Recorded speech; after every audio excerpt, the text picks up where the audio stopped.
je propose de vous aider à installer un automatisme de portail Vera d'Extel. Alors c'est un kit qui est garanti 4 ans, qui est parfaitement adapté pour les portails ajourés et surtout c'est un kit qui est complet.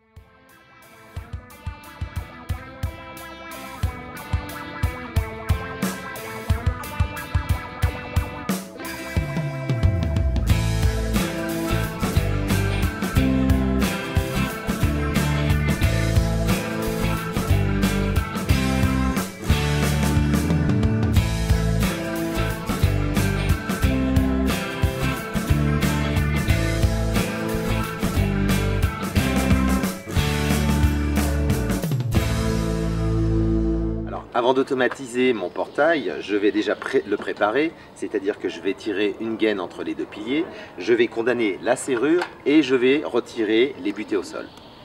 Première étape, la pose de la patte. Alors c'est pas la partie la plus difficile à partir du moment où je suis bien les consignes de mon Quick Guide. Déjà, je vais chercher un point fort sur mon portail, ici la barre, et je vais reporter simplement un repère. Et je vais tracer un trait 5 cm au-dessus de ce repère, ce qui va me permettre de pouvoir déterminer le positionnement vertical de ma patte. Pour le positionnement horizontal de la patte, c'est la cote entre le gond et le bord du pilier qui va la déterminer. Alors je vais la mesurer. Ici, j'ai à peu près 6 cm. Et quand je regarde le tableau de mon Quick Guide, 6 cm correspond à une cote de 115 que je vais donc reporter sur le pilier.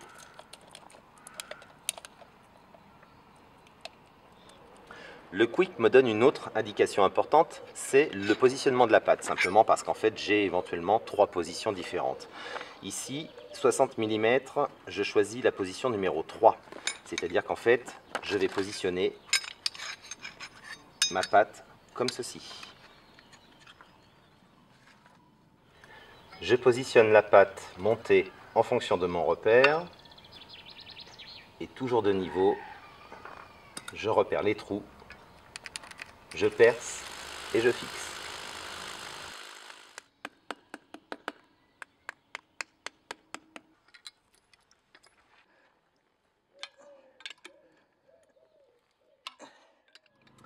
Les pattes sont installées, je vais présenter les moteurs. Alors faites très attention, vous avez un moteur droit et un moteur gauche. Je commence déjà par poser les petites rondelles en téflon sur la patte. Je présente le moteur. Je mets la dépouille. Ensuite, la patte de fixation portail, je vais la présenter. Je n'ai pas besoin de serrer pour l'instant, c'est juste pour dire de pouvoir la positionner sur ma barre de force. Pareil, je marque, je perce et je fixe.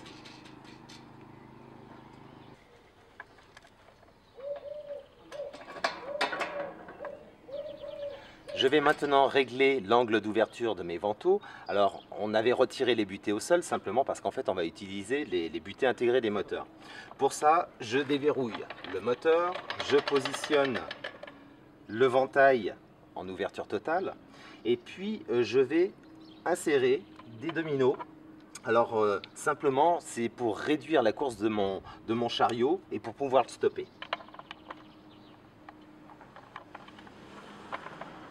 La pose des moteurs est terminée, je vais maintenant m'occuper de la partie électrique.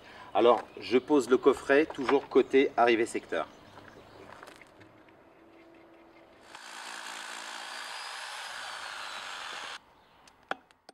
Voilà, maintenant je vais pouvoir amener tout le réseau de câbles des moteurs et puis je vais commencer à installer les accessoires afin de pouvoir amener tous les câbles au niveau de l'armoire électronique. Pour le côté opposé à l'armoire électrique, surtout, je prévois suffisamment de câbles, ne serait-ce pour le moteur, pour les photocellules et les différents éléments que je veux connecter.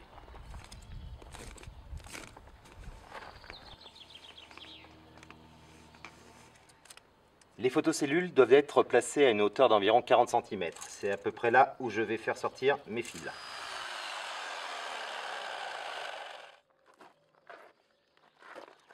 Alors, je vais connecter les photocellules. Je fais très attention à bien repérer mes fils pour pouvoir les brancher sur le bornier de l'armoire de commande. Et puis, surtout, quand je visse, je fais attention de ne pas visser trop fort pour éviter de casser le bornier.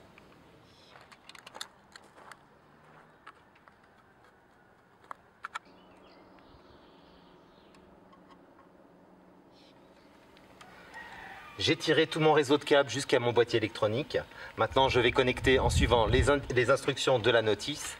Alors, gros avantage sur ce modèle, c'est que le bornier est détachable. Je vais en profiter, c'est beaucoup plus simple pour connecter.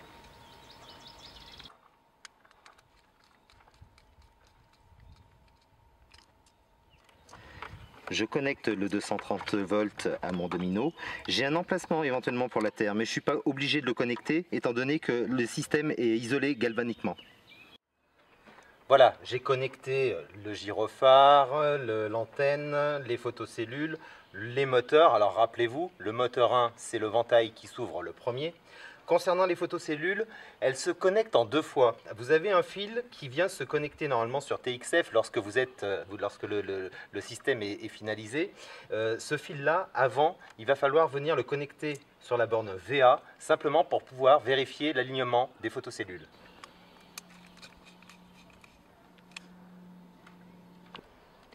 Voilà, ici ma petite LED rouge est éteinte, donc mes photocellules ne sont pas alignées. Je vais réajuster. Voilà, et je peux serrer maintenant.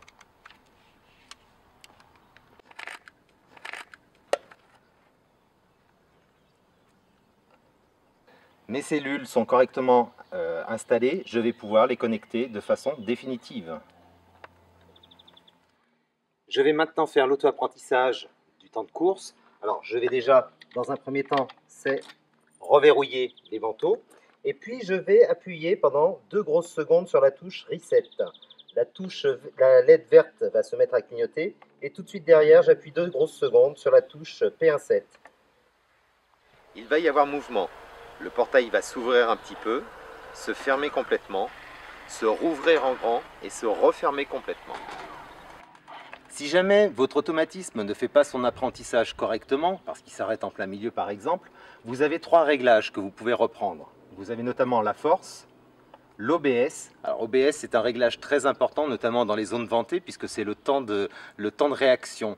C'est-à-dire qu'en fait, vous avez la possibilité de laisser forcer votre portail un petit peu, pour dire histoire de faire passer une rafale de vent par exemple. Et le dernier, OVL, c'est la sensibilité. Alors il faut savoir que vous devez pouvoir stopper votre portail à la main.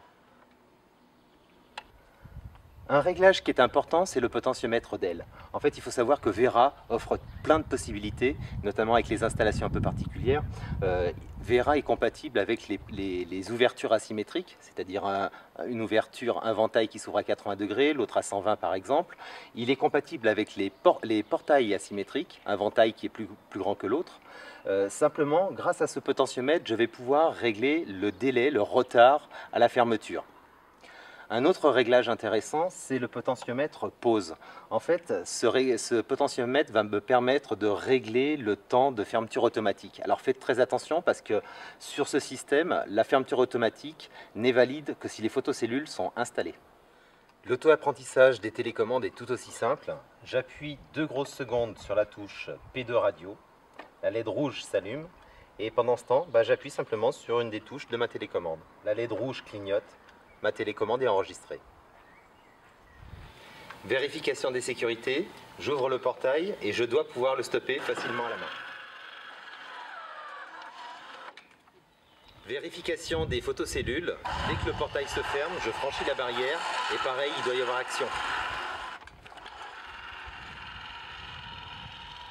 Vera est parfaitement adapté pour les portails PVC ou métal léger, simplement parce qu'en fait il est équipé d'un léger retour au moment de la fermeture, ce qui évite ainsi la torsion du portail. Mon installation est terminée, j'en ai quand même profité pour installer une batterie de secours et un clavier de codage, c'est quand même mieux au niveau de la sécurité. J'ai plus qu'à profiter de mon système.